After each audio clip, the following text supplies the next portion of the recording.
Welcome back to another episode of the Crimson Crossover podcast presented by the Field of 68 and J&J Apparel. I'm your host, Christian Sykes, joined as always by Charles Branch and Joey Blackwell. How you guys doing today?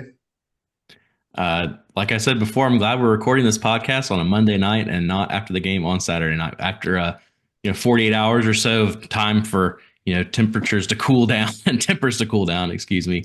Glad to talk about a what was ultimately, I think, a decent week for Alabama basketball. Yes, it did not end the way any of us wanted to, but I think it was an overall successful week, and just excited to talk about it.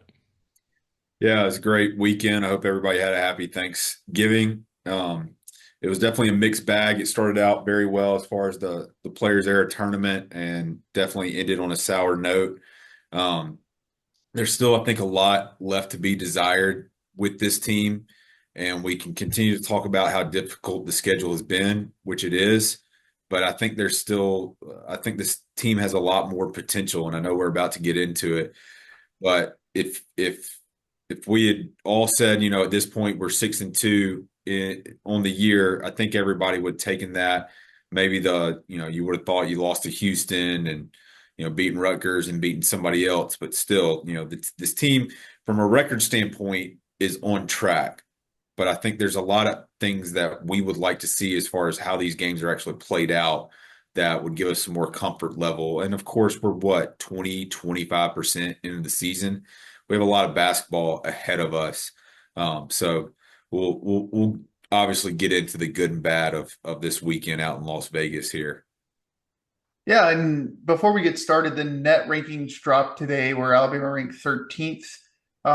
Net in December this early doesn't really matter that much, but it is a talking point just relative to kind of where we stand so far within the, I guess, NCAA tournament kind of criteria. For Alabama, they beat Houston, they beat Rutgers, and they lose to Oregon in a tough game where you lose Latrell Wrightsell, arguably your best three-point shooter, definitely your best three-point shooter so far this season. Um, and on top of that, you you have another disappointing performance from Mark Sears. He's still yet to figure it out. I think we talked a little bit before the podcast where, you know,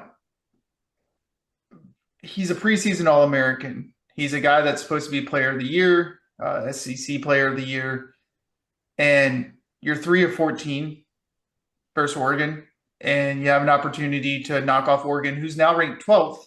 So yet another top 15 opponent that Alabama has faced this season, and the countless dumb turnovers, the bad, poor shot selection, where you don't have to shoot it but at the logo every single time. Um, that it has to change. That something has to be figured out, especially with the Latrell Wrightsell going down. I posed a question on Twitter about maybe potentially Houston Millette burning a red shirt.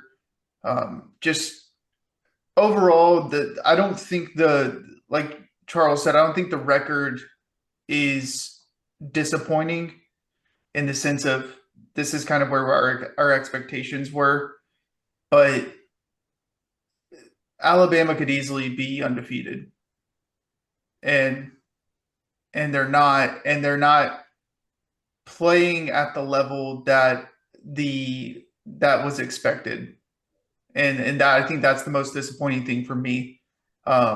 Is yeah, they are 6-2, but they're not playing like a team that's supposed to be a national championship contender. You know what I'm saying? Hang the banner, could be undefeated. Yeah. Uh, that's a really good point because, at Purdue up six midway through the second half. The game against Oregon up five going into the final TV timeout. Yeah. The game against Rutgers, even though we won, we were up 7 or 8 by the final TV timeout. The game against Houston, we had to come back late, but we also had at least an 8-point lead midway through the second half in that game.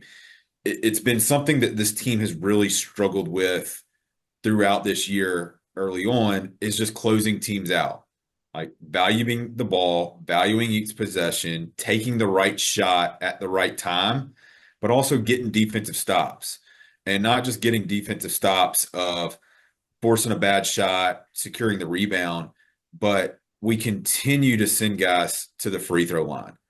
And I don't know what it is defensively where we feel like we've got to defend with our hands instead of defending with our feet. We've obviously got some things defensively that we're trying to figure out.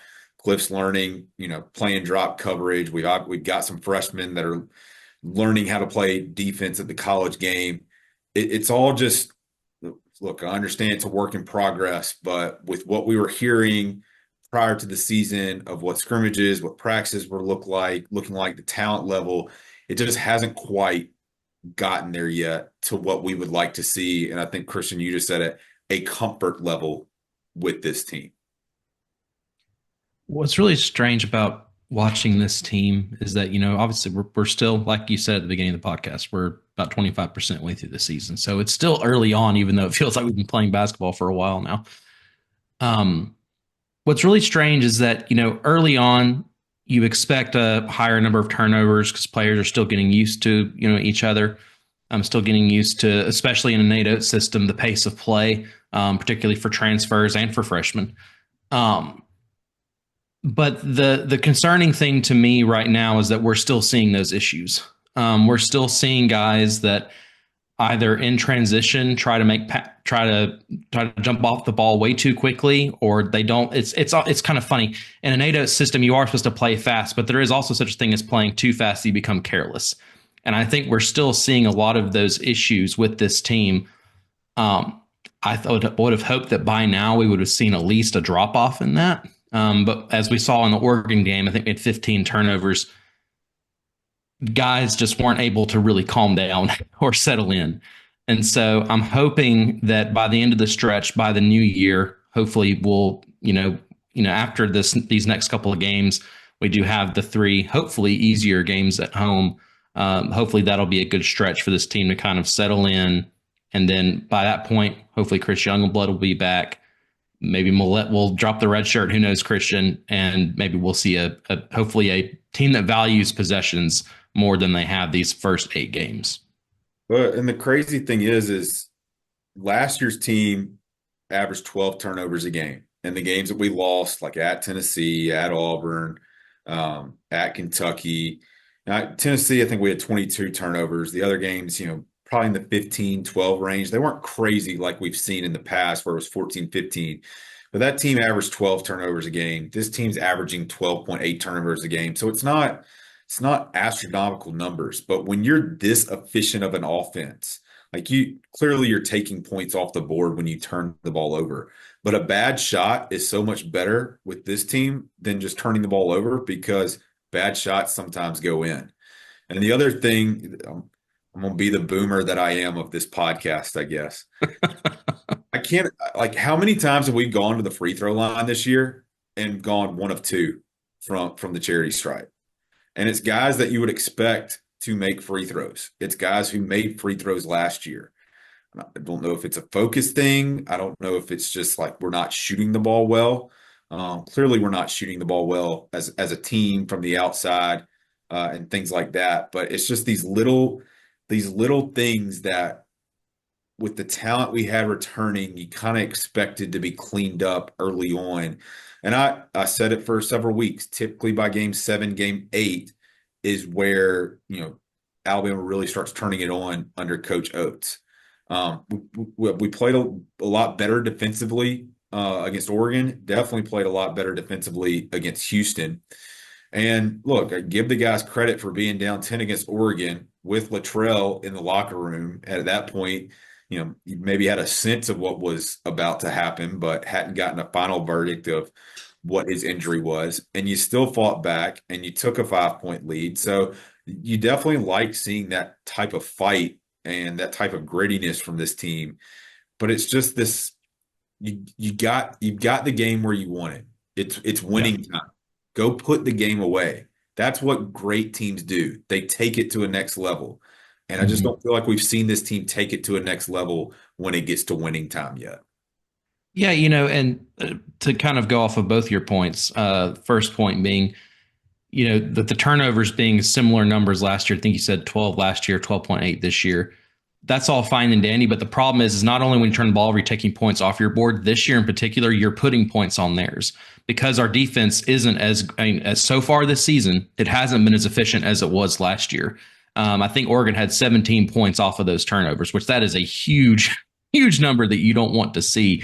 Even if you limit them to 8, you still win that game by, almost double digits, not quite. So, I think that defensive efficiency is kind of a dust statement. It's something this team needs to work on. Even if obviously you could attack that at its point of don't turn the ball over. But even if you do turn the ball over, our defense needs work on the opposite end. And then going off of your second point there, Charles, that was probably my main takeaway from this 3-game, tournament. I did really like how the team fought late. They still had those little bumps here and there. It seems like it's always like clockwork between like the 6 and 8 minute mark of the second half. But I did, particularly in the Oregon game, did really like how in the final couple of minutes the team didn't back down. I mean, they were down 4 points against Oregon and still found a way to really keep it in there until the whistle blew, the horn sounded. So I did really like that while there still were those dips in performance, they were still able to just limit it to just that dips instead of unraveling like we saw at Purdue or shoot, even in the McNeese State game, or what was the game before the McNeese State game? Sorry, I'm blanking right now. Arkansas State. Those 2 games like clockwork at the 8-minute mark, we let them get back in it, won both those games, but it was still an issue then. Well, I would say another big thing for Alabama is Jaron Stevenson.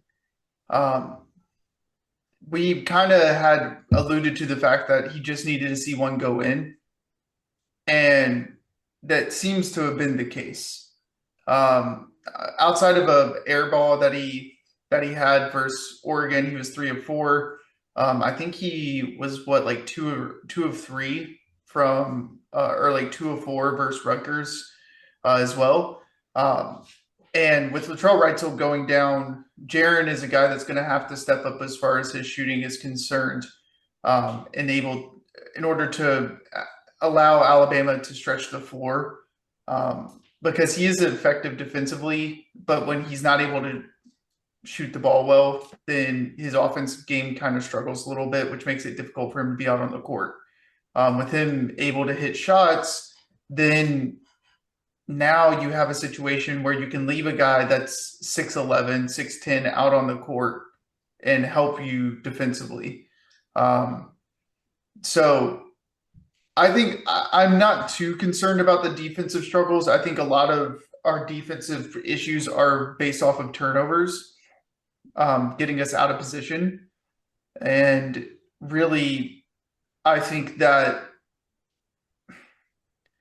once the team kind of gels with Brian Anderson's system, or Brian Adams' system, Anderson, I don't know where I said Anderson came from. He was calling the games. Yeah.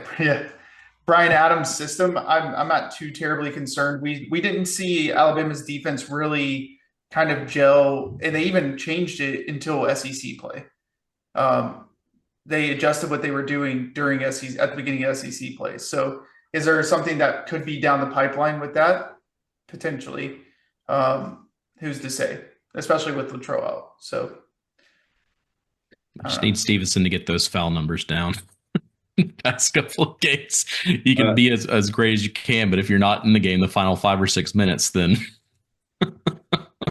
I know we've been negative at the start, but the other guy that we got to highlight who had the best 3 games he's had in a crimson jersey, a guy who was not really talked about a lot coming in the year, Mohamed Diabate was awesome in Las Vegas, and he definitely brought his hard hat. He brought the blue collar points. He had 39.5, 40 points on the blue collar side against Houston. And 32.5 versus Rutgers. Yeah. He's a guy, we've obviously got some senior leaders on this team. We're about to get one back with Chris Youngblood, but somebody like Diabate who can come in there and just do the dirty work, take the minutes that he's given, play well in that, he's a guy that obviously lets you be a lot more multiple on the defensive side too. Potentially let you put more of a switching lineup out there if he can play the five, depending with the other people that you stack out there with him on the court. But he was definitely the shining star for this team. We've seen this from him in the past, not to this extent. As we've talked about, we don't win the Grand Canyon game without him in the NCAA tournament. We know how tough he is. So it was awesome for him to get that exposure on that stage, and very excited of where he takes this in the future. Because having a guy like that, if Cliff's going to be your one at the five, which he should, and you got Grant who's played the five, Sherelle still coming along. But if either of those guys, Grant or Cliff, get in foul trouble, you feel pretty comfortable with Diabate down there taking some minutes and having to go up against potentially, good post players that we'll see, as we get into conference play. And of course, we still got Kalkbrenner coming up in 2 weeks, I guess, week and a half. So, Well, He's also a guy you definitely want in late just because I think he was a perfect 10 for 10 from the free throw line, which is, like you said, Christian, something we had not exactly been well, maybe that was you, Charles, not exactly been our strength so far this year. So if you can have him in late in the game, he makes a difference on both ends of the floor. well, he's a guy that took the summer to improve, right? Some guys, they take the summer, they go on vacation, they go do other things, they come back, they look about the same. But Diabate, I don't know if you guys followed him all summer. He was in New York at an NBA Skills Academy working all summer. It's showing. Nate told him that, yeah, it's good that you can shoot threes now and that we can trust you to shoot a three, but we really need you to be the dirty work guy. And he's really taken that to heart and has come along nicely, I think. And for a guy that I kind of counted out of the rotation, he's a critical rotation piece for this team to have the success that they want to have. I also want to say Aiden Sherrill played pretty well. Outside of I don't think he played that great versus Oregon, but versus Rutgers and versus Houston, I think he played pretty well. He showed some flashes. And then I also want to talk about Darian Reed, who I think really came into his own offensively and defensively in this Players Era tournament. I mean, he's shooting 42% from three, hit some big time shots for Alabama when Latrell Wrightsell went down to try to, calm the storm. And defensively, it looks like Nate is comfortable enough with putting him on another team's best player and saying lock him down, and he's doing it effectively. So definitely seeing some improvement from some guys that prior to the tournament maybe were not, playing their best, and it's encouraging. So not everything's negative. There's a lot of learnings, a lot of takeaways. I think for us and the majority of the fan base, I think the negative is just because there's so much, I think, hope for this team that we just are trying to kind of will this team to be the national title contender that we kind of were mentioned to be. And also, I'll say this, and if there are any Auburn fans that listen to the podcast, then I'm glad that you do. Auburn playing as well as they are also adds pressure to Alabama, also puts it in the back of fans' minds. Well, Auburn's doing all of this. Auburn's undefeated. Auburn's ranked second in the country. Auburn's number one in KenPom. Well, Alabama's not looking like that. And for people that are thinking that, I know that it's come into my head a couple of times. It's December 2nd right now. You don't want to be playing your best basketball in December. It's nice that if you do, but you're hoping that you're playing your best basketball in March. So,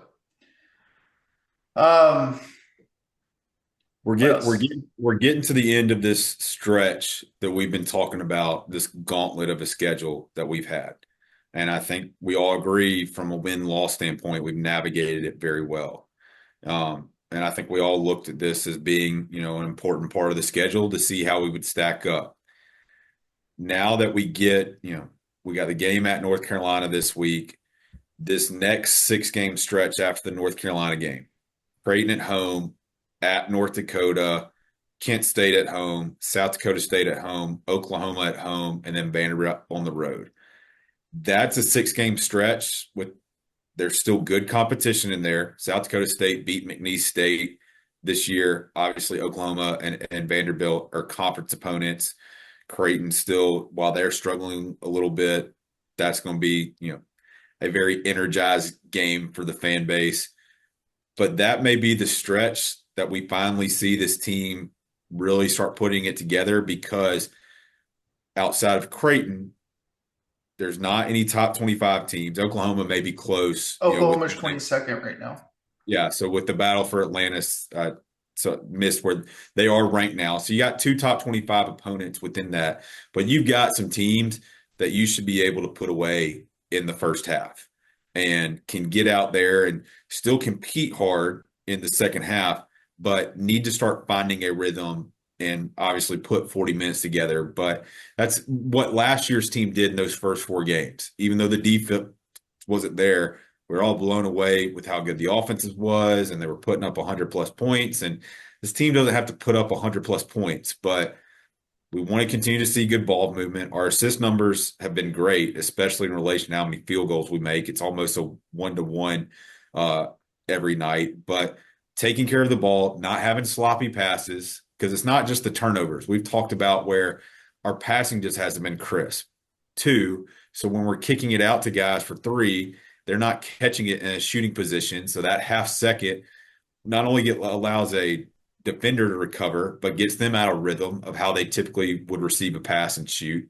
So tightening up those screws as you get ready for conference play and as the calendar turns into January. I think that's this upcoming stretch is now going to be crucial for this team to get some confidence as you go into SEC play. Well, it kind of serves the same purpose as those kind of ramp up games at the beginning of the year. After this gauntlet that we've had, and it serves as kind of a reloading period. It's a great time to sit down and say, especially when you have injuries to players like right still guys like Youngblood coming in, it's a time for the team to kind of make, I wouldn't say final adjustments, but those kind of almost mid-season adjustments, heading into the second half. I think it's built around. I know we had our pros and cons to the schedule when we did our non-conference preview back in the day. I think that this is a great schedule because, like you said, Charles, it's a decent level of competition. It's not like we're completely dropping off to where you're playing, no offense, a UNC Asheville. You're not dropping off the level of competition that low to where your guys aren't ready when you go and play Oklahoma or go and play a Vanderbilt or down the road guys, teams like Auburn or Tennessee. So I think it comes at a perfect time. These guys are tired. They're going to need to play some games that are of this caliber, but it'll be a good kind of way to, keep competition up, but also be able to, work on some issues that they've been having early on. And we're definitely going to reap the benefits of this schedule that we put together. I talked about it after the Houston game. I think having the exhibition game against Memphis allowed us to push through and play a physical game against Houston. So when we get into these physical, tough games, whether it's on the road or at home against really good competition, we've got that experience that other teams may not have because they played a softer schedule. So there's definitely benefits to the schedule that we've played. As Coach said, he wants to get exposed, or he wants to find the things that need to be exposed so we can work on them.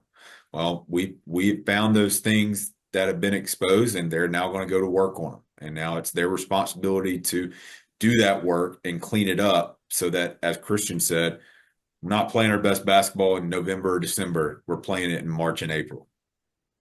Yeah, and I'll ask you guys this. Do you think that these guys just need to learn how to have fun? Yes, 100%. Because I think that's what it comes down to. That's why I joke they need Patrick Murphy to come in there and give them a D to talk again. And I think about last year's team, how much fun they had. When Latrell got his triple double last year. I mean, the one that really sticks out to me is the smile Aaron Estrada had, and I don't think he had a particularly good game at Mississippi State, but how excited those guys were to win that game. Because that was a coin flip game going into it. And Mississippi State was obviously coming off of having a good season. I think they'd just gotten Tolu Smith back. The hump is a difficult place to play. I mean, that game, the game at Georgia, where we came back in the second half, Grant hit the back-to-back threes. Having those moments of just enjoyment, that is definitely something this team is lacking. Somebody getting hot, from the outside, or somebody, making a big dunk or a big play. The play against Wake Forest where Darian Reed blocks it, he's falling out of bounds, catches it. I think he threw it to Mark Sears, then Sears hits Cliff for an alley-oop dunk. I know those plays are few and far between, but we definitely haven't had enough of those moments of just going out there and having fun and having a play that really energizes the whole team, and gives them that momentum for the rest of the game. Yeah, it almost feels to me that the team, much like our fan base right now, is playing tight, right? I mean, fan base isn't playing tight, but they're wound up, right? It's like, and maybe it's partially due to football, maybe it's partially due to expectations. It's like everyone is collectively holding their breaths for something to happen that's going to be wrong, right? And as a player, if you have that type of mentality where you're just kind of like waiting for it to happen instead of just going out and allowing the game to come to you. And I think that's what Mark Sears is dealing with right now. Mark Sears isn't a 28% three-point shooter. He's not been a 28% three-point shooter, since his freshman year of freshman year of college. That's not who Mark is. Mark, I feel, is playing tight. He's trying to force shots, just like this team, just like the coaching staff is trying to force, Alabama to be the national champions, right? That's what I feel like. I feel like this team is trying to force that onto themselves instead of playing the game to allow it to come to them and allow this type of stuff, allow this type of play that they're looking for to come. And I think Chris Youngblood coming in is going to be a really big key contributor to that, to be that kind of like calming leadership role that we've heard throughout the offseason, of maybe voice of reason for this team that the coaching staff can trust, that the players can trust. Heck, I mean, I saw him in Players Era. He was in huddles, leading huddles. So fingers crossed he can play versus North Carolina. If not, then Creighton. But I think that getting him back in the fold, especially without Latrell Wrightsville, is going to be key to kind of calming things down a little bit. Who would you say are the glue guys on this team? Right. Because, I think in years past, Alabama has typically had one or two glue guys. You typically have one that comes off the bench and one guy that will be a starter, typically. Who would y'all say the glue guys are this year? Right now? Or yeah, as of right now. Mo Diabate and Grant Nelson. Okay. I might put LeBaron Ballon in that category a little bit too. He seems like a guy who's trying to have fun with everybody else when he's on the court.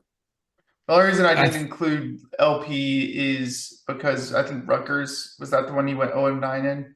And he kind of he played himself off the court. Yeah. Whereas Grant hasn't done that yet. So my reason in asking is it seems like in years past they've had glue guys that obviously have the talent to back that up, but also the leadership aspect to them. And we do still have that this year. But I think in the past, we've seen a lot more proactive approach with that than we have this season. And I just have to wonder if that might be, we've had a lot of very vocal leaders on teams that you see them, the whole team walk into a room, you immediately knew who the leaders were. This year, I think it's more of a quiet leadership, which there's nothing wrong with that. but I just, it's really hard to kind of pinpoint, it would make sense if that's resulting in the lower energy that we've seen, just heading into the start of this season. But once again, like Charles said, we're 25% of the way through. We have a long way to go. When I think of the three pillars of the program of what Coach Oates has preached, max effort, continuous growth, selfless love, I don't think there's been any problem with the effort level of these guys through these 8 games. Continuous growth is something you're not going to be able to really check until you get into conference play anyway, and maybe even to the back half of conference play. That selfless love piece, like that's something I think that is actually really hard for us to gauge as fans because we're only seeing it in a 40 minutes on the court, 2-hour window. We don't know what it's like for these guys in practice or off the court or anything like that. But if I had to guess, that is a piece that probably isn't where it's been for other teams yet. Not that it can't be there, but I think that's one of those pieces, one of those pillars that may be a little bit lacking to what we've seen with past teams as it is right now. Yeah, I mean, and I think that going to your MTE, like those are building blocks, right? Mhm. Because you're forced to be with your team for a week essentially. And while being in Las Vegas, there are outside distractions, obviously. Those outside distractions you're generally going to be doing with your teammates rather than with either your family or friends outside of the program, different things like that, right? Um, and you kind of saw a glimpse of it with the guys being kind of mic'd up throughout the week, kind of just the intensity and the thought process that maybe some of these guys have while they're playing games. Clearly, one of the big themes with I think was LeBaron mic'd up, and it was LeBaron. Was Mo mic'd up? Latrell was mic'd up in the first game, and I think Darian was mic'd up in the second game. Darian, yeah. Do you know who was? Do we have a mic up in the third game? I'm not sure. Uh, a common theme with that tournament was money, right? I mean, it was very clear that it was an NIL thing. When they first got there, the team took a photo of not in Alabama gear, but in Yay Alabama gear. It was very clear it was an NIL effort, um, and it was at the forefront of the guys while they were playing on the court. Um, Not to sound like a boomer, but do you guys think that that could have potentially hindered play?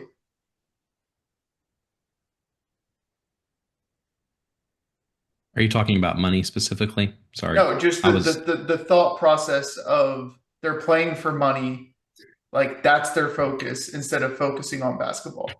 sorry, I was distracted. I was trying to see who was mic'd up for that third. um, if anything, I think it served as a motivator. We saw who we say was mic'd up in that first game was that Latrell, right? Yeah. We saw he had the $1 million quote, right? Let's go win $1 million or something along those lines. I think if anything, it served as a motivator for this team. I know a lot of people don't like the fact that money is kind of a motivator now in college athletics, but regardless, it is what it is now. And if that motivator is what makes your team, play well, then by golly, let's use it as a motivator. So I don't, NIL in general, I think it can be a motivator and it can cause issues just in general, because obviously you have players that are going to earn more than others. You have locker room issues that can result from that. But a tournament like we just saw where the money is split, relatively equally, right?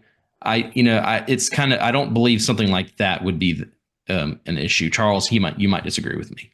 No, I thought it was a motivator, but I also think playing for something, not just playing basketball games to play basketball games. I was very, first tournament, I was interested to see if we were going to step our play up. And I do think we stepped our play up in all 3 games. And obviously we saw it in the first game against Houston. So that's where I do find a little bit of a comfort level of when you get into SEC play, you're playing for an SEC regular season championship straight out of the gate, starting with Oklahoma for 18 straight games. You get in the SEC tournament, you're playing for a championship. You get in the NCAA tournament, you're playing for a championship. And when all the talk all off season has been about this team, can win an win an NCAA championship. Obviously, these non-conference games are important to build a resume, to get a good seed, to potentially help your path to get to the Final Four in the NCAA tournament.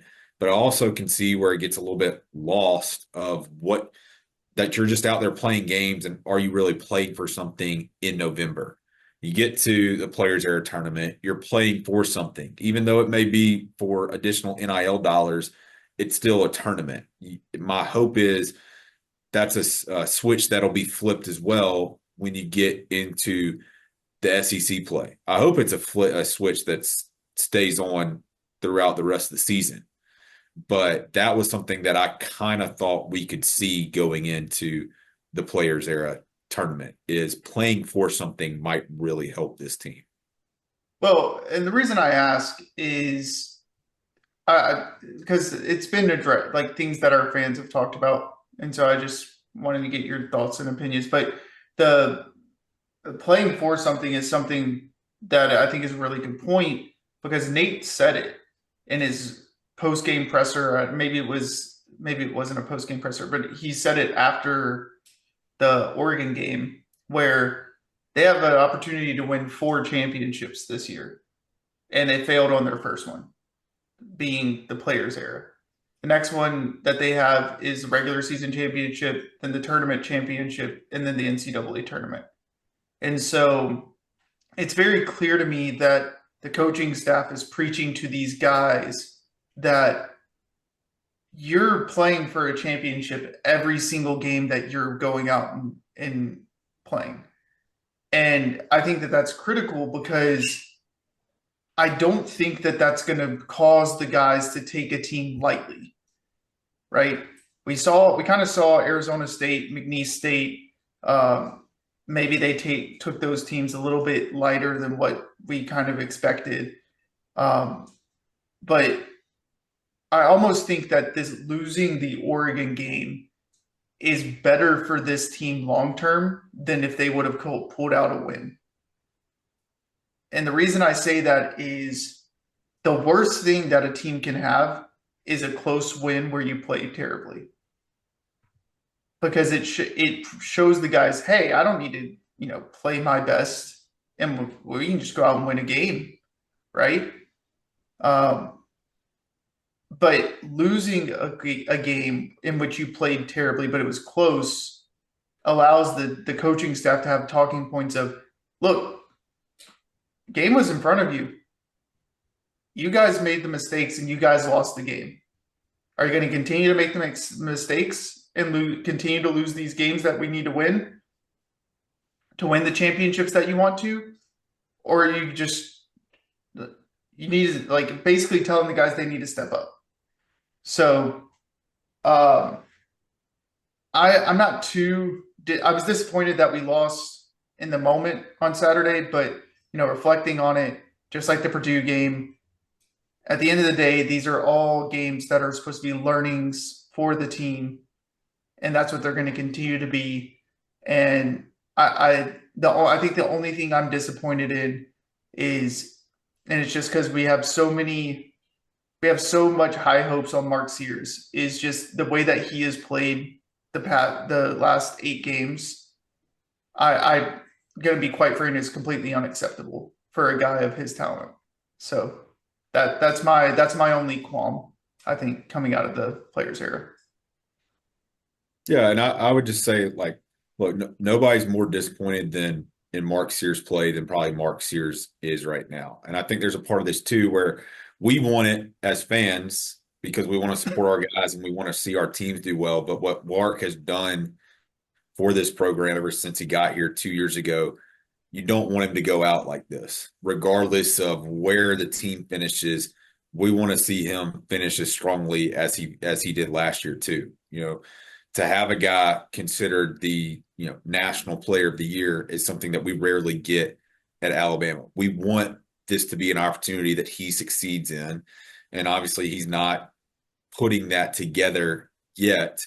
So I hope, with the Luttrell injury, and I'm sure for himself, he's playing back through the Oregon game, some of the shots he takes, some of the decision making that he made, uh, and going against RJ Davis this week at North Carolina. I mean, that this could be a week that he really gets going. It'll be a tough game, of course, going against RJ and playing at North Carolina. But as Coach has said about a lot of guys, he just needs to lose himself in the game, and he needs to see, like Jaron, he needs to see some go through as well. Yeah, I also, that's not me saying that I'm mad at Mark. No. I want to be very clear. Mark Sears is probably one of my favorite Alabama basketball players of all time. And I just have high expectations on him, just like his family has high expectations on him. I'm not his family, so don't take it like that. Just like our fan base has high expectations on him, the staff has Mark's got a lot on his shoulders, especially with Latrell Wrightsville going down. He's got the pressure of the university essentially on his shoulders. And I think that he just needs to take the pressure off his shoulders and spread it out amongst the rest of the team, right?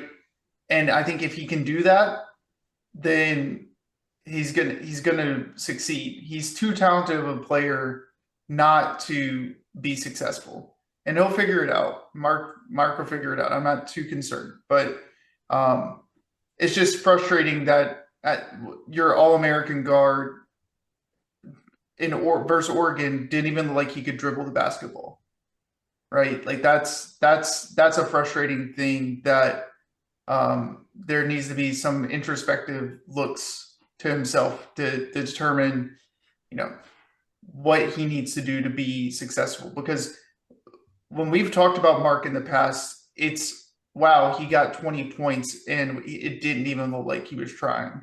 Or he got 20 points, he only took 8 shots, right? And now he's shooting 20 plus shots a game and is not getting those 20 points. So there's obviously something going on there that he just needs to be figured out. So, well, we got a big game this week. Do have a big game this week. Playing North Carolina in Chapel Hill in the Dean Dome, I think is what, Dean Smith Center, Dean Dome. I don't know what they call it, but this big game, and Nate Oates has a chance to go 5-0 versus Hubert Davis, Jaron Stevenson, Cliff Amori. They beat him last year. Yeah, they beat him the year before. The only time Carolina's beaten us was Oates' first year when we were playing the Battle for Atlantis in that first game, and played them pretty close, closer than the experts thought, I believe. Did we lose by 7 or something? Yeah, Petty got hot late. Did they come off a national? Was that their national championship run, or was that before Roy went away? That talking about when they played Kansas in the national championship game. Yeah, was that the year that they? That was Hubert's first year. So was that the year after? That was the year after. Okay. I think a bigger thing is that if Bama is able to win this game, they'll be 7-7 all time against North Carolina. So I think that'd be pretty good to be a 500 program against North Carolina. If you count Jaron Stevenson and Cliff Amori, they'd be 9-7. But that's true. That's true. Add insult to injury with that. Talk about angst from the fan base seeping into a team. One, Carolina did not have a great weekend out in Maui. As you just mentioned, Alabama's kind of eating their lunch, both on the court and off the court. If we can put a performance together where we come out hot and get a lead, the nervousness of the Dean Dome seeping into that team, hopefully that's something that allows us to have a big win. I would not expect that. I would expect North Carolina to play well because I think this is an important game for them for this season too, that they need to start going, get going as well. So there's a lot on the line I think there's a lot more on the line for North Carolina Wednesday night than there is for Alabama on Wednesday night. And that's what's frustrating is that I was really hoping North Carolina was going to have a good trip to Maui just so that, you know, like you said, this angst wouldn't be there, but not just that they lost, but the way that they lost. They just barely beat out Dayton. They just got destroyed by Auburn. But then to lose a close overtime game against Michigan State just to put salt into the wound to end the week right before you're coming back home to play Alabama. I was really hoping that they could at least salvage the Michigan State game. But this is a North Carolina team that's very different than, it's their start to the season has been different than in years past. They've really had some issues early on. But it really, if you had asked me how I felt we would do against North Carolina after the Houston game or Rutgers game, I would have been a lot more positive. But not only after seeing the game that we just had on Saturday, but also looking at how North Carolina performed on the road in Maui, I think that this game is a lot more. I would lean a lot more North Carolina now than I would a week ago. Very interesting battle of the guards. I mean, as we met, R.J. Davis, Mark Sears, Player of the Year conversation. Both of them have been struggling to start the year. Elliott Cadu and Seth Trimble are back for Carolina. We've got Aiden Holloway. LeBaron would have been nice to have Latrell for this game, of course.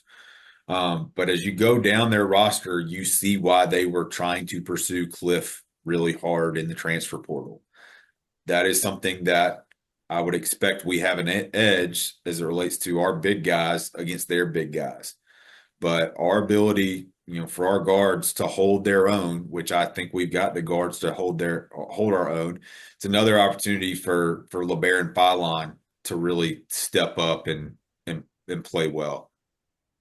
We have another guest. If you guys are listening to or watching on the YouTube channel, we have random four box going on with Riley Davis, host of Pod is the Roof, and does content for Sleeper Media for UNC basketball. Riley, how you doing? I'm doing well. Glad to be on the show tonight and chop it up ahead of this game, which maybe has lost a little bit of luster just because of how our two respective teams have faltered. But I mean, I'm still a big believer in Alabama's talent. I think they're still figuring out, at least this is from outside neutral perspective, seems like they're still figuring out role allocation and everything, but it's tough to not just, be a little envious of the depth and the amount of talent that Oates has accumulated.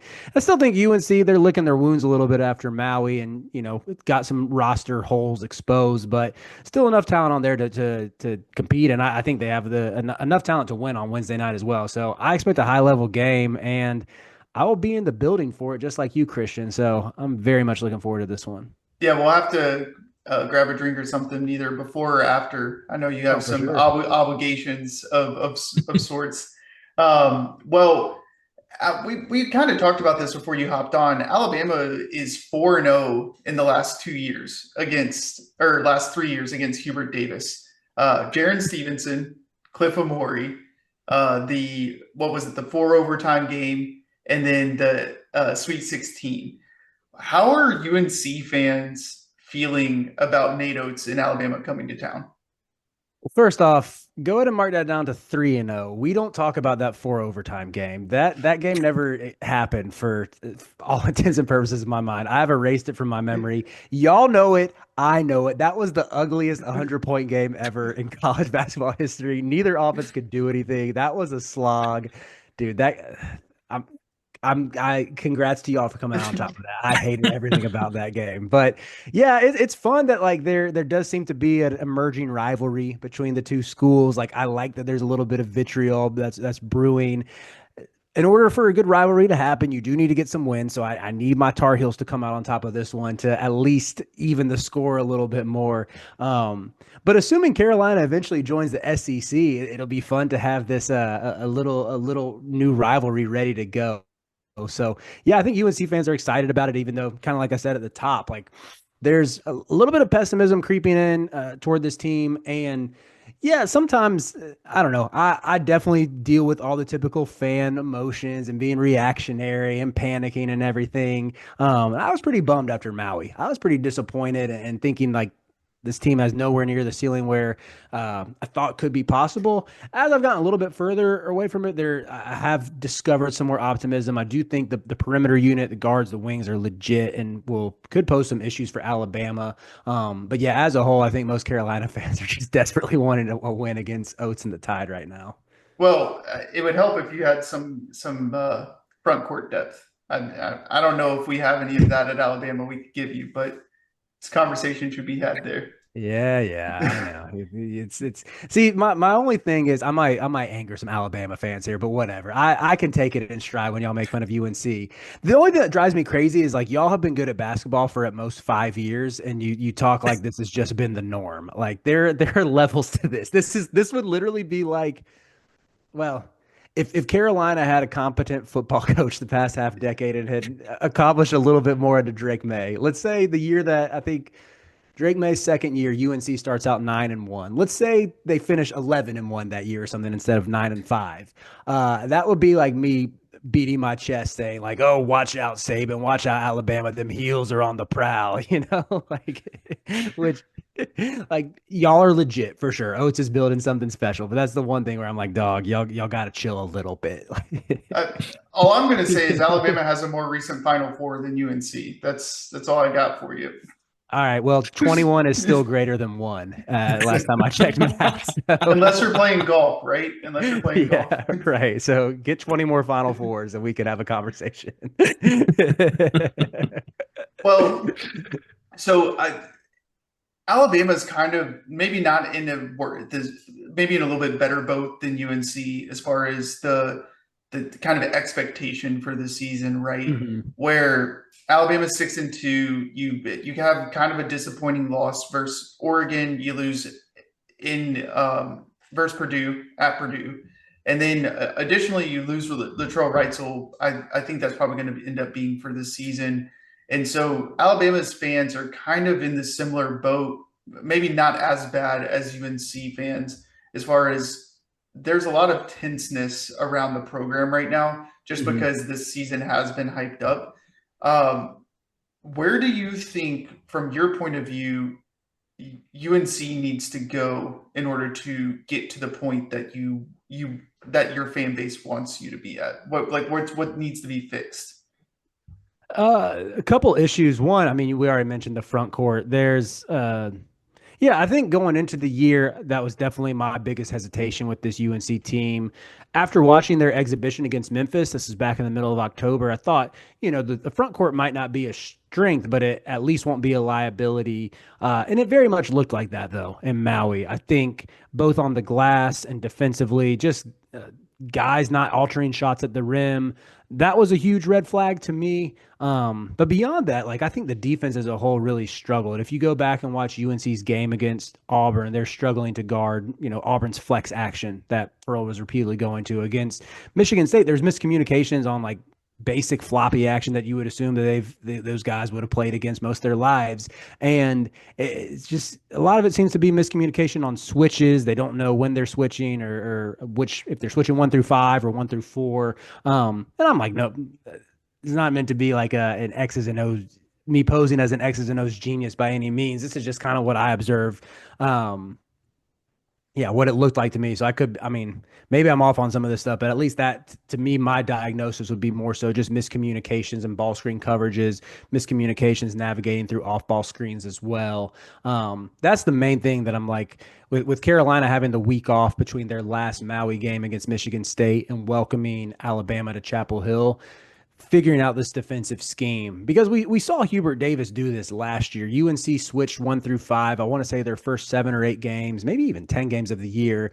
They had a December game against Oklahoma and Charlotte where they abandoned that switch everything approach. They really, use kind of maximized Armando Bacot and Harrison Ingram as defenders. Bacot took his defense to another level as not necessarily, I wouldn't say like a huge shot blocker, but more so like mean, he anchored the paint. They could play him in like a pretty aggressive drop coverage, use Ingram to use his wingspan to get steals, create havoc, and I mean, the defense became elite after that.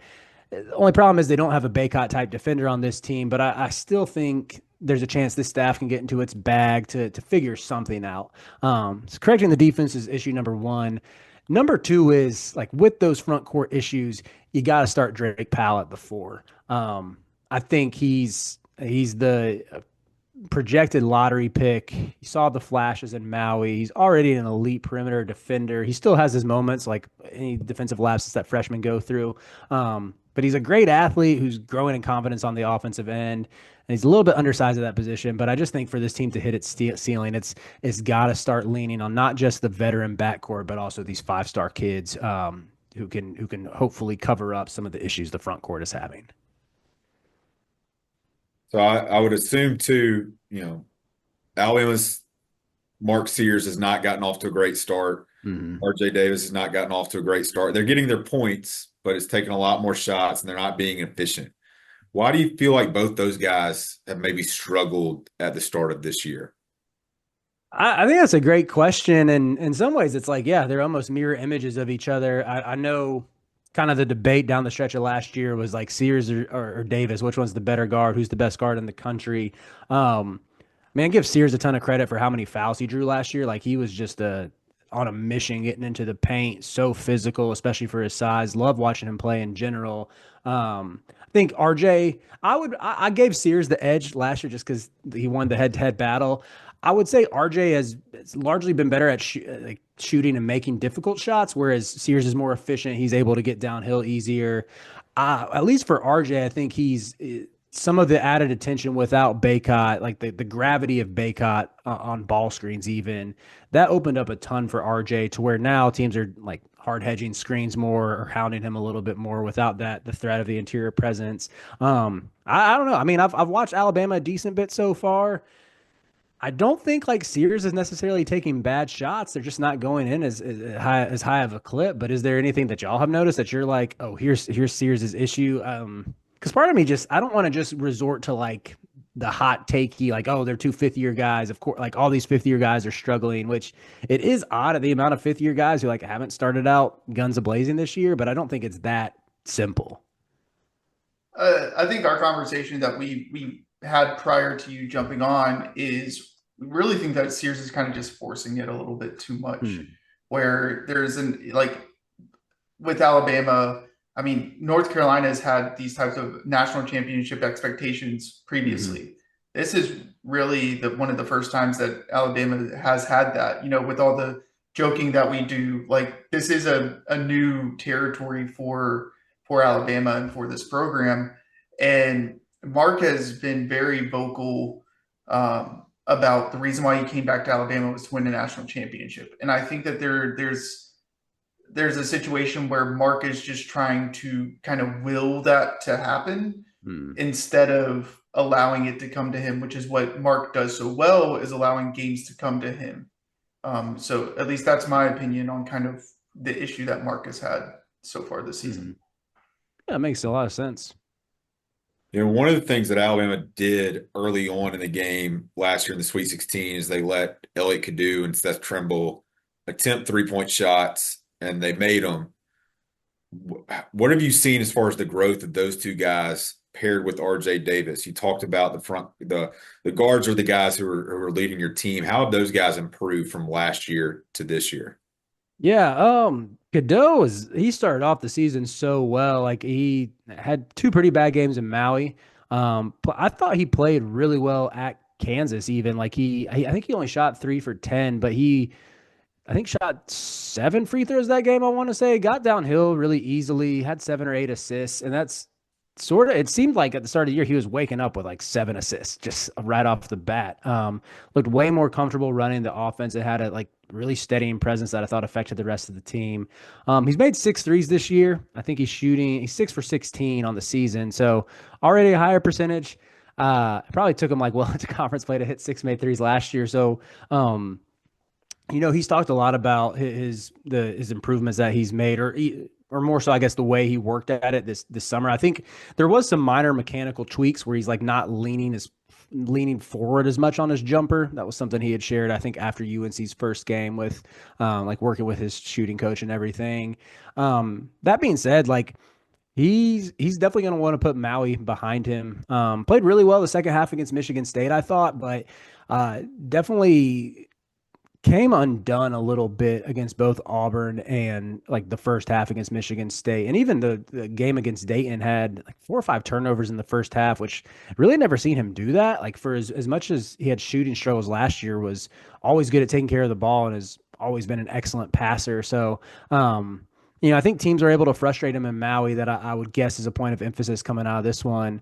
Seth, on the other hand, I think Trimble has like essentially been UNC's best player through 8 or 7 games this year. Just his two-way impact. Like he's the most physical on defense, the most athletic, the quickest, like can even provide a little bit of secondary rim protection from time to time. And on the other end, he's just getting downhill so confidently and finishing at the rim at like a much higher clip than he ever has in his career. And he's shooting 52% from three on decent volume right now. So that's honestly one of the things I'm most concerned or most curious to see. Like, will Oates go to that again and sag off of both those guys and basically dare them to prove that like their starts of shooting, like shooting over 37% right now from three. Like, is he going to dare them to prove that that's not a fluke, to see if it brings back any bad memories, just seeing guys sag off them like that again? So the reason we're playing this game is part of the SEC ACC challenge. And the ACC's had a changing of the guard with Roy Williams retiring several years ago, Coach K calling it a career, Jim Boeheim, you had Tony Bennett retire before the season started. Got to assume Jim Larinaga and Leonard Hamilton are going to be on their way out in the next couple of years. Where's the ACC as a basketball league going to be over the next 5 or 10 years? Is it going to be top heavy with North Carolina and Duke? Or do you think there are some programs that can make this what the ACC has always been as far as a very difficult basketball conference? It's tough for me to see a way out of what they've like the predicament they're in, unless like Pat Kelsey gets Louisville humming, unless Micah Shrewsbury gets Notre Dame going. I think both of the I'm super high on Shrews. I think Shrews is one of the best coaches in the conference, and you're finally seeing him start to like add some guys on the recruiting trail. They're putting together a really impressive 2025 class. Louisville, I've been like a little more skeptical on Pat Kelsey, just if it would translate moving up a level. You just see so many mid-major coaches who win big at that level, who move up to the power conferences, and it, for one reason or another, it doesn't work. And I want to say this stat might be different after Feast Week, but going into Feast Week, Kelsey was something like 3-27 against Kim Palm top 75 teams in his career. That was why I was a little bit worried about them. But I mean, I think they have really good NIL. They're landing talent. I'm a big fan of like this current roster construction and think they can probably finish top 3, top 4 in this league. But even with like the bottom, man, it's just like Cal made a good hire in Mark Madsen. Stanford made a good hire in Kyle Smith. Those barely even feel like ACC teams still. Like, and it's just so tough to believe that. Like, I guess Syracuse was good in the late 2000s, or not Syracuse. Stanford was good in the late 2000s. I mean, that's really the only history you can go off of there. Miami seems to be on like a really downward trajectory. Yeah, it's tough for me to see a way out for this league, especially if teams start bolting. I know I teased it by saying, "Oh, eventually Carolina will be in the SEC," but I think as soon as this league disintegrates, I would guess Carolina would look for a way to get out of it. But I mean, who knows how long that'll take, though. Joe, you got any questions? Charles stole one of mine, so I no, if I'm thinking on the fly, just what are some wow, Christian, you're really out of focus. I don't know what just happened. Well, while he's getting that figured out, Alabama fans, when they hear, a team like North Carolina is on the schedule, we were talking about it before the podcast and some during the recording, talking about how, just the name of North Carolina and, just how big of a history that program has. Obviously, when you're on the court, history doesn't mean anything. It's all about here and now. So to Alabama fans that, are just getting into watching basketball that maybe haven't gotten to watch a North Carolina game so far this season, what would you say, the team's strengths this year and their weaknesses? How do you think that in general these two teams stack up heading into Wednesday night? Yeah, I would say the most exciting part of this game is going to be like the three guards matching up on both sides. We have Ellie Cadeau, RJ Davis, Seth Trimble for the heels, matching up with Mark Sears, Aiden Holloway, LeBaron Philon on the other side. I think that's going to be fireworks, man. If all six of those guys bring it, like it's going to be a really high level basketball game. I'm a huge fan of Philon, by the way. I think that kid's a stud and a pro. Like enjoy him this year because he's gone. He's going to be a first round draft pick. Christian, we might have talked about this some, but we had Grant Nelson on for the Sleepers Media Draftathon this summer. And Grant, I asked him like, who's someone who's been impressing you? Expecting there to be like something about Cliff maybe or Darian Reed. Darian Reed's another dude who I'm like, this kid's a stud. He's my sneaky pick for like random dude who torches UNC on Wednesday night. I think he fits the pro.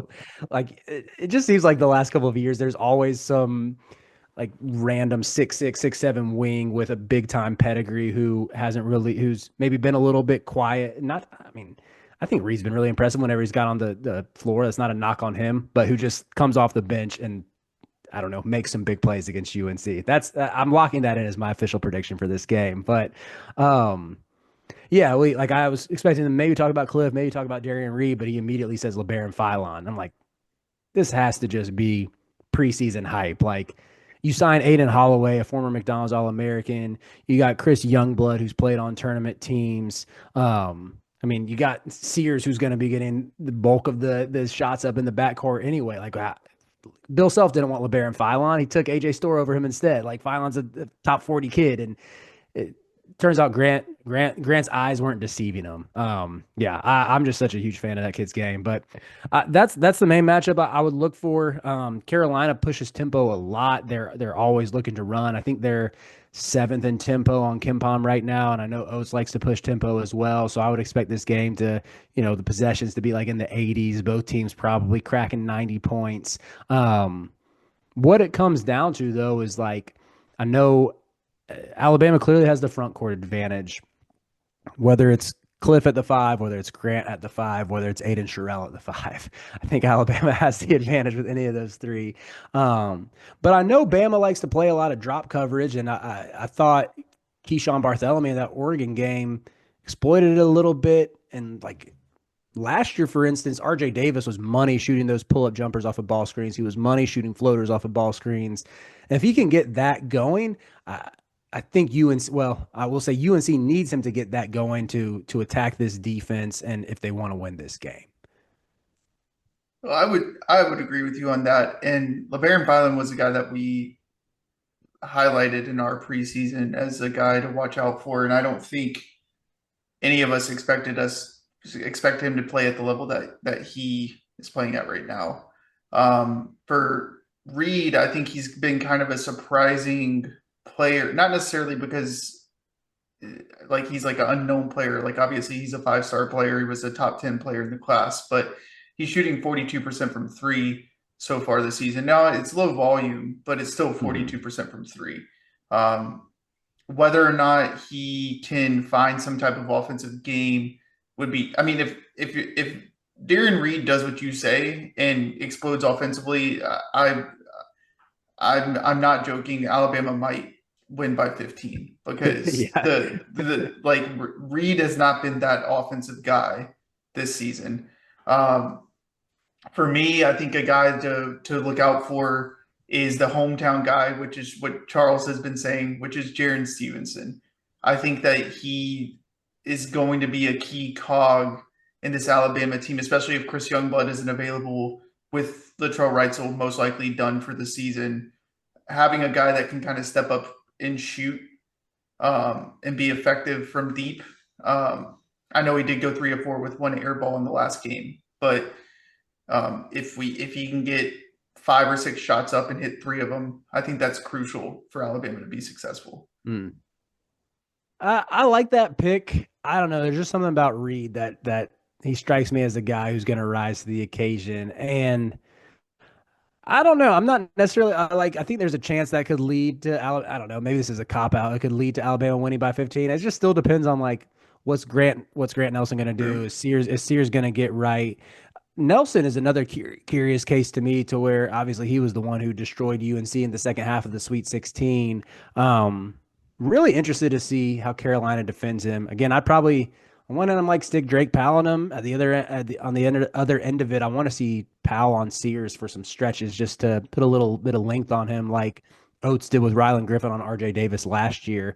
I still would guess Seth Trimble's probably the one who draws Sears on defense, but I don't know. It'd be an interesting wrinkle that you could throw at him, is because like Drake's strength is his like point of attack defense. He's got I think a close to a 7 foot wingspan. Yeah, to see what he could do against a guy like Sears, because I still think you need to cut off the head of the snake if you want to if you want to slow down Alabama. Which I just want to be clear, that was not me predicting Alabama was going to win by 15. Oh That yeah, I was didn't. that was merely me saying if Darian Reed is the guy that goes off, like then I mean I don't know what to tell you. I mean, it could be a Darian Reed game and no one else does anything, but Yeah, right, right. like I'm just saying based off of what we've seen from Reed, not saying he's played poorly, he's just not been that kind of offensive guy so Mhm. far this season.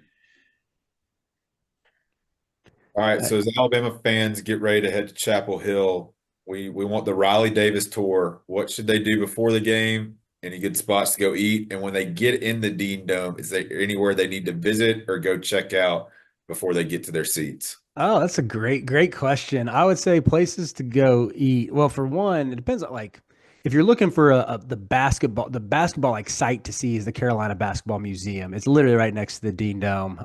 It's open till like 4:30 p.m. on weekdays. So depending on what time people get in, would highly recommend getting a beer at He's Not Here. He's Not, as the locals call it. Although even uh, he's like I might, yeah, like when I was a college student, everybody called it He's Not. Now college students have taken it one step further and they just call it He's, which I think is kind of silly. But yeah, the bar is He's Not Here. Get a beer there. For dinner, probably would go to either Al's Burger Shack or IP3, Italian Pizzeria 3. They're like also really close to each other. One is burgers, one is pizza. My personal favorite places for some game day food. After the game, like the Dean Dome itself, I wouldn't really say there's any sights to see there outside like the Carolina Basketball Museum that's next to it. Um, where would I go for after the game if you wanted to get another beer? Probably top of the hill. That's like right on Franklin Street, which is basically downtown Chapel Hill. You'll find out if you go to Chapel Hill for this. It's a small college town. Franklin Street is the main street that runs through the downtown, and it's like a 5 minute walk from campus. Everything is really close to each other. But top of the hill is like it's at the corner of like the biggest intersection on Franklin Street. It has a really cool patio view. And if you've ever seen photos like of Carolina students and fans rushing Franklin Street after a win against Duke or after a national championship win, there's always like a skyline view of that, and you can see like top of the hill from that. So it's kind. I would say it's another like Chapel Hill staple. What, they're not going to rush Franklin for winning against the powerhouse of Alabama? I don't think they will, but based on how much y'all have had our number over recent years, I wouldn't blame them if they do. Last question that I have, and we were talking about it a little bit before we got on. But with Alabama coming to town, I hear that y'all are taking the interim tag off of Freddie Kitchens and making it official at halftime of the game. Can you confirm or deny those reports? We're denying those reports. I think Carolina is going external for this hire. There is no reason to promote from within when you don't have a good football culture. Freddie Kitchens is cool. Would be fun if he sticks around on the new staff, but I don't know. That would if Saban was still in charge, he's 100% bringing him in as an offensive analyst after this year. That's Oh such a yeah. Saban move. You got to bring him as an offensive analyst. But on that note, I got a theoretical football trade for y'all. Football basketball trade. Would you? Let's say this goes back like starting the season back in September. Would you take Omarion Hampton? I don't know have y'all watched any of Carolina Yeah. football at all? Hampton's a beast. Yeah. Would you He's a take beast. would you take Omarion Hampton if you had to give up Cliff? No. Really? Cliff's playing 18 minutes a game. Just slide it. You well, got Grant Nelson who can play the 5. first of all, Cliff's playing 18 minutes a game because he can't figure out how to play drop coverage in foul trouble. Um, Marion Hampton wouldn't solve the issues that Alabama football has had because our running backs, Haynes and Miller are pretty. I mean, they're not as good as. I will say this: Hampton is better than both, but that's not the issue for Alabama. And I don't think adding another running back into the fold would help the football program as much as it would help your basketball program having Cliff. Yeah, when you talk about Cliff only getting 18 minutes, JM finally got, over 20 carries against Auburn. We finally had the quarterback give the ball to the running back. So, and that's game 12 of the season. So Yeah. I think if Hampton would be at Alabama, we'd have some of the usage problems that you're maybe talking about with Cliff as far as minutes right now. That's an interesting angle. If I was the GM and we're allowed to do these cross sports trades, like my sell would be, okay, looking at Jam Miller right now, 641 yards, 4.7 yards per carry. Justice Haynes with a nice 5.7 yards per carry average. I'll give him that. Both 7 touchdowns apiece. Omarion is 1,600 yards, 15 touchdowns, 5.9 yards per carry with a quarterback who can't complete a pass downfield. I think what Hampton has done with like how mediocre to bad UNC's O-line has been, with how suspect the play calling has been, that would be what I'd be trying to hammer home is like, correct me if I'm wrong. I would be happy to chop it up about Alabama football for a little bit because I'm not an Alabama hater by any means. I have this joke with I co-own a team with Evan Miyakawa, advanced metrics guru for a league we're in. And we have this running joke is that I always want to trade for and or draft Alabama players. Like I just gravitate to them for some reason. So like I've been a big proponent of Jamison Williams over the year. I'm still a believer in Tua. Like traded for Amari Cooper probably like last year when he was out of his prime, just because I buy the pedigree. But like at least from my outsider perspective, it seems like when Alabama has ran into trouble, it's been when they've been too reliant on the explosive plays. When it's been either relying on the big runs that Milrow can rip off, or finding Ryan Williams or Jeremy Bernard for like the home run throws. That's where I think like Hampton could help you just grind out a game, while still having like some home run ability out of himself to break off like an 80-yard run at a moment's notice, but also gives you a dude who could just grind out the clock, take the stress off the defense a little bit. Well, that's under the assumption that your quarterback gives the ball to the running back. That's the biggest issue. Yeah. Okay, I want to That is know. the biggest issue. Let me hear. What are like your biggest gripes with Alabama football? The quarterback doesn't give the ball to the running back. But your quarterback is so athletic and fast. When you have 20 rushing touchdowns as a quarterback, should it still be considered a quarterback, or is it a running back that just can only throw the ball deep? Yeah.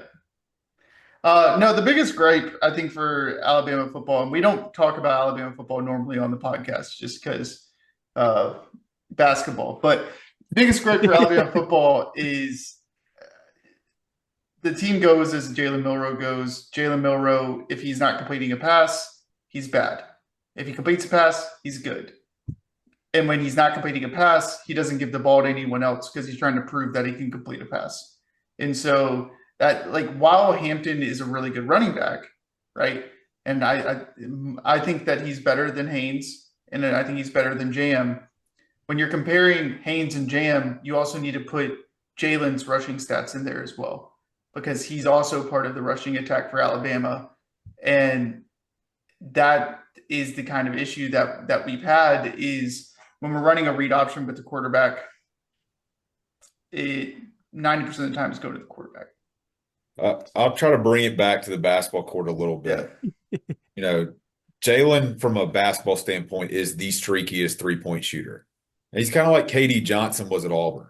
Like, if KD makes one of those crazy layups where he takes 3 steps and the officials don't call a travel, and he goes into the stands and rips his shirt off, like, he's going to have a good game, and, like, Auburn's probably going to win. But as you saw at the end of the Yale game, where he almost broke the backboard, and he tends to do that a lot of times, like, that's when the team struggles and everybody else struggles around. So, that's how I would kind of compare, from a basketball standpoint. Charles, he didn't know this. Charles Branch is we call him the world's biggest KD Johnson fan. Yeah, he loves KD Johnson.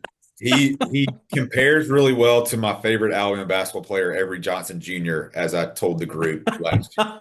They miss shots the exact same way. For what it's worth, I have no memory of Avery Johnson Jr. Good. That's Good. probably good because you don't get to remember him trying to heave a 3-point shot versus Arkansas that literally hits the bottom of the backboard at halftime. There was one of those years where maybe it was the Colin Sexton year when y'all started off really hot, and I was like, dang, Avery Johnson's going to get these boys to a Final Four, and then I think it ended in NIT. What was that season? That was Colin Sexton's year. In February, we got ranked in January, and then in February, I think we lost 9 of 11 games. Yes. Y'all were a 9 seed. You made the tournament. I'm sorry. I shorted you and said you were an NIT team. Yeah, that team, I loved John Petty. You know, Herb Jones was on that team. Oh, yeah, freshman Herb Jones. Dang. Yeah. Riley Norris, always cheer for any Riley in the sports spheres. Riley Norris is still playing on the team. But it's like Riley Norris is there for like 12 years, it seemed like. Alex Reese, who plays for, I think, Portland's G League team, hit that the shot versus UCLA in the Sweet 16 to send it to overtime. He was on that team. Braxton Key was on that team. Braxton Key was on that team. Braxton Key played at started at Bama and went to Virginia. Yep. I always thought he might stick in the league for a little bit just because he was such a otherworldly defender. He's in the league. He's really stuck around? Oh, he's in Portland. He plays on Alex Reese's team. Oh, wow. In the G League, yeah. Oh, yeah. That was a fun team, but not really towards the stretch. That was fun when Colin Sexton went like 3-on-5 and almost won. Well, and then the Texas A&M game where he went down the court in 3 seconds and made a layup to yes. Yeah, I forgot about that. Yeah, that was sick. Surprised y'all haven't mentioned Dante Hall yet. He was Dante Hall, who should be an NBA player, but is making so much money in Monaco that he doesn't want to come back to the NBA. Okay, I'm looking at Avery Johnson Jr.'s. Don't. This dude played like legit minutes. Don't. Like, I thought he was going to be. Keep in mind who the head coach was. So there's two funny stories with Avery Johnson Jr. One, when in Colin Sexton's year, Cassandra Johnson, his mother, was a very big shouter in the middle of games. And so she would always sit behind the bench and just start yelling. One game when Colin was there, she's yelling at Colin Sexton to pass Avery Jr. the ball. And Colin Sexton makes a layup and stares her down in the middle of the game. She was so bad that she got banned from Coleman. That's how bad she was. That's incredible. The second story with Avery Johnson Jr.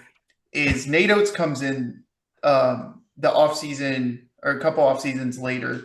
And we have a guy named Lawson Schaefer on the team who is a walk-on. And Nate is reviewing the film from all of the games, the prior year, and sees that Avery Johnson Jr. is playing over Lawson. And Nate goes and says, "Who is this Avery dude? He effing sucks. Why is Lawson Schaefer not playing more minutes than him?" I love some good old fashioned nepotism, man.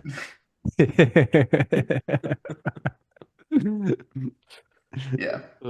So there's his history on Alabama basketball. Yeah, there you go. Yeah. I can't believe we've gone this far talking about Alabama history without talking about my personal favorite Alabama coach, Mark Gottfried, the Godfather. Yeah. He's finally been allowed back around the program after being kind of excommunicated the last 10 years or so. Mm-hmm. So never forget he slapped Coach K on the butt in Cameron Indoor. That was what endeared me to him forever. After they beat Duke. When he had Dennis Smith. Yep. That's I think just talking about Alabama basketball fans and the success that we've had recently and that it's actually been sustained. Like Godfrey was the one who got Alabama to their first Elite Eight back in 2004. but he he thought he could ride that for the rest of his career. And 4 years later, he was out out of Tuscaloosa. That has brought, I think once Oates had success, I know for me personally, there was still like some skepticism. Like I knew he could coach basketball, but how committed are you going to be? Can you continue to build this? And I think that's what obviously we enjoyed the success, but he's so driven as a coach. He's one of those guys that's just going to, watch film. As Coach Pannone told us when we interviewed him, best idea wins. It doesn't matter who it comes from, best idea wins. He's always trying to grow. He's always trying to get better. So we're very thankful that he's not satisfied with just getting us to an Elite Eight, and hopefully not just satisfied with getting us to a Final Four. Yeah, I mean, you've already seen him sustain it for, I guess this is his 5th year at Alabama. Sixth. 6. Yeah. I think it's clear it's not a flash in the pan. Even the way y'all are recruiting for this upcoming class, I'm a big fan of Davion Hannah. And like, he's just kind of gotten the benefit of the doubt that like, he's going to retain talent. He's going to make the most of the NIL resources there. Like it seems like he's really good at finding guys who fit and building a roster of guys who buy in, like, even if they're not playing as like, to me, the fact that you kept Aiden Sherrill committed when you added Cliff Amori, like, shows that he wants to be there. You could say the same thing about Darian Reed bringing in. I mean, I know Houston Millette ended up. Is he redshirting? I know he hasn't played a ton. He is, yeah. But bringing in Millette and Youngblood, like two guys who I would say are closer to wings than guards. And it didn't matter. You retain Reed there as well. And Nelson coming back, which, because I think Reed could play the 4 as well. So, yeah, it seems like he's got something going where guys are willing to sacrifice to be part of something, to be part of like a winning program and a winning culture. So, even like, there's a chance Oates could bolt for a bigger job if one opens up, but it just seems like the way Alabama's positioned itself under him, it's going to be a desirable job regardless. Like I don't really see Oates leaving in the foreseeable future. But if that day were to ever come, like I just would trust y'all to make a good hire too. Like you're not going back to the Avery Johnson days. You would get a good up and comer, or you might even pluck another MAC coach or something. Like you want to talk about mid-major guys who flop. Like shout out to y'all's athletic director for finding a mid-major guy who adapted and thrived. Yeah, I think that's what Greg Byrne does so well. You saw it and I mean, it's yet to be seen with DeBoer, obviously in football, but that's what he does is he's able to identify talent and identify guys that, like Charles said, aren't going to be resting on their laurels for having one successful year. Like it's generally younger guys that have something to prove. Like DeBoer and Oates, I think, are like 2 weeks apart in age as far as Oh, I didn't realize that. That's cool. and so it's not like these are older guys that have already won national championships or already had so many Final Four success. These are hungry guys that are trying to get to the top of the mountain and build something.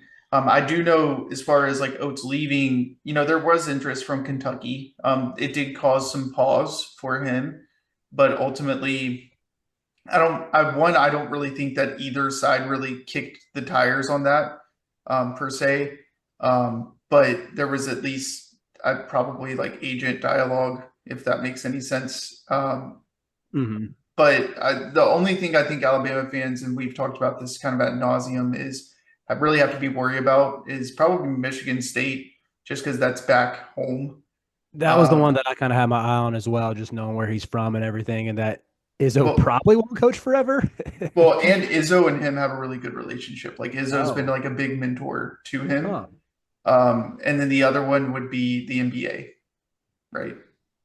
So I had no idea that Izzo was his mentor. That's actually Greg Byrne, when he hired Oates, he called Tom Izzo to ask his opinion on Nate Oates.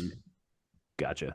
What's the temperature on Hubert Davis? Like he's got a national championship game appearance. He won the ACC regular season last year. He ended Coach K's career in the Final Four. Like he's got it was a #1 seed in the tournament last year. The resume seems to be there, but I also feel like I sometimes maybe it's message boards, whatever. There's a little bit of angst with him too. That's a really good question. There are times where I've been like super impressed with Hubert. I think even going back to like the two Duke games last year, I think he coached circles around John Shire. He's had a little bit. I know like Oates is really good at identifying a team's weakness and just spamming it until they stop it. Hubert has done that. Like his best moments has been a lot of times it's just been like spamming high ball screens, but it's been like a similar type of way of attack of looking to exploit an opponent's weakness. Sometimes with him, it's to me, it's sort of the inconsistencies where there are times where he runs really good actions. Other times where I've watched and wondered exactly what UNC's offensive philosophy is. To where I think I mean, he's still growing, and yeah, even like with the defensive issues, uh, with UNC switching a bunch this year, it looks very similar to last year with the struggles, and it kind of had me wondering. Like, I wonder, and maybe it's just because it doesn't have the personnel for it to run a similar scheme to what they had last year. I would say like my personal biggest questions with Hubert is mainly like talent evaluation, roster construction, and continuing to adapt in the NIL era. Just kind of like UNC did really poorly in the portal this past offseason. Like it missed out on a true five, which was a clear need. It was looking to add shooting, I think. Like it wanted to get some 3-point shooting in there and brought in Cade Tyson, who has not translated and looks like he can't really deal with the size, the speed, the athleticism at this level. Um, so that's like probably the biggest concern I have is like Hubert's done a really good job finding guards and wings, but it's just been front court players. Seems like he can't really get over the hump there as far as getting a difference maker. Which you have Brady Manick, Harrison Ingram were both fantastic for UNC, so I do have to give him credit for there. I don't want to be overly negative by any stretch, but I just think like particularly when it comes to five men, the guys he recruited behind Baycott, different transfers that he brought in, for the most part haven't really panned out. Well, five talent evaluation is so difficult because, I mean, most true fives aren't going to be playing year one, right? Unless you're Anthony Davis, Mm-hmm. right? And so then now you have to essentially wait a year, see what they come year two. And then that's all about development. And it's not just staff development. Like it's not just your coaching staff. It's like also the Right. player going and developing the way that they need to. And so like it can put you in a situation where you get a 5-star, like Aiden Sherrill, for example. Like he's played sparingly through the first few games. Oh, he could come in next year and not pan out, and now you're 2 years down the road with the Mm-hmm. five. That like, what are you gonna do, right? Mm-hmm. Um, so Yeah, I think that's a really good point, especially when you think about, um, I don't know. A lot of times, it's tough for me again as someone who's never played or coached high level basketball to be a bit reductionist when it comes to looking for a five man. Because for this UNC team, like all offseason, I'm like, you don't need a star there because you have really good guards. Just get a dude who can catch lobs and block shots. Cliff Um, and Morey. yeah, get Cliff Amore. But when you boil down to it, like I think it's played out this year with UNC's with RJ Davis's struggles is like having a big who's a threat to make a read on the short roll, who can pass a little bit, who can also finish a lob, and then not be a liability defensively and can slide his feet on the perimeter. It is really tough. There's only so many Janai Brooms. Sorry to mention an arch rival, but there's only so many Janai Brooms out there who are like two-way superstars at the five. Or Ryan Kalkbrenner, I would say, is another one. Like most guys who are have all the defensive tools are one and dones, and you might not get the best production out of them. The other ones who stay in college 4 or 5 years tend to be more offensively minded and can get taken advantage of on defense, like Hunter Dickinson, for example. So yeah, that is where I would give a little bit of credence to the UNC staff, where it's like, okay, I understand this is a tough job, but that is at least as a fan where I'm most looking for them to show some improvement in the coming years. Absolutely. Well, it was supposed to be 30 minutes and it ended up being a little bit longer than that. But Riley, where can everyone find you? What are you working on? What do you got going on? Yeah, well, I appreciate it. Even if it went long, it was good talking hoops with y'all, and appreciate you indulging me on a little football talk too. Even if it's, Absolutely. I know, like, no Alabama fan is going to turn down some football talk. Come on. And I wanted to get a little pulse check on Milrow and Kalen DeVore, but We just like get credit that we know some basketball too. So Yeah, yeah. absolutely. Oh, y'all can definitely talk hoops. I really enjoy chopping it up with y'all. So I think I mean, y'all do great coverage with Alabama basketball as well. And it seems like y'all have really been in the trenches for the rise. It wasn't like you. I know I was kind of poking fun at like Alabama's been good at basketball for 5 years, It's but been I can 6 tell. years. 6 years. Did y'all make the tournament in Oates' first year? Well, it got canceled, so it doesn't count. COVID year. we would have. We were. Yeah. Hey, I mean, UNC UNC beat Alabama that year. I didn't forget. And battle for Atlantis. Well, it was COVID year, so unfortunately, the season didn't count. And Alabama would have made the tournament by winning the SEC tournament, even though we were the nine. we were the seeded 9 team. seed, but it was in Nashville, and we had Nashville Nate, so we were about to. But yeah, all that is to say is I definitely enjoy talking basketball with y'all and can tell you've been there for the whole ride. It's not like you just jumped on the bandwagon in the past year or two. But yeah, people can find me on Twitter, Riley_Davis3. Like Christian said at the top, I do a ton of videos, do a ton of content for Sleepers Media on the Sleepers Media YouTube channel. We've been doing something called Ball Up Top, which is like a college basketball game show on the Sleepers channel presented by Trilly Donovan and Burner Ball. Shout out to them for giving us some exposure there and promoting us. But it works sort of like around the horn. It's a ton of fun. It's like one of my favorite things we've been doing this season, where we basically debate and argue, like debate and make our case for various like opinions on college basketball storylines, news, and happenings throughout the week. And last thing is I still do some writing for heatcheckcbb.com. We'll have a story on the UNC Alabama game going up on Thursday. Win or lose for my heels, I will write about it. But yeah, so appreciate you having me on. It's a ton of fun. And one last thing, score prediction for the game on Wednesday. UNC gets over the hump. I really do feel famous last words. I feel good about my heels, but I think it's like 95-89. Well, I'm gonna clip this and send it to you when we win on Wednesday. Are y'all gonna just don't let your fan base dunk on me? I already had enough Alabama fans in my mentions when y'all got Cliff. I tweeted some regrettable Hey, if you tweet something, I'm gonna find it. I'll tell you that much. I'll find it. I quote tweeted a Preston Murphy Cliff tweet and said I remember that. Elliot Cadeau throwing lobs to Cliff Amore is gonna be scenes, and I had tons of Alabama fans on me like as soon. I think I quote tweeted that and I said update. Yes. Oh, that was you. I knew Yeah, someone it did. I was couldn't me. remember who it was. It was me.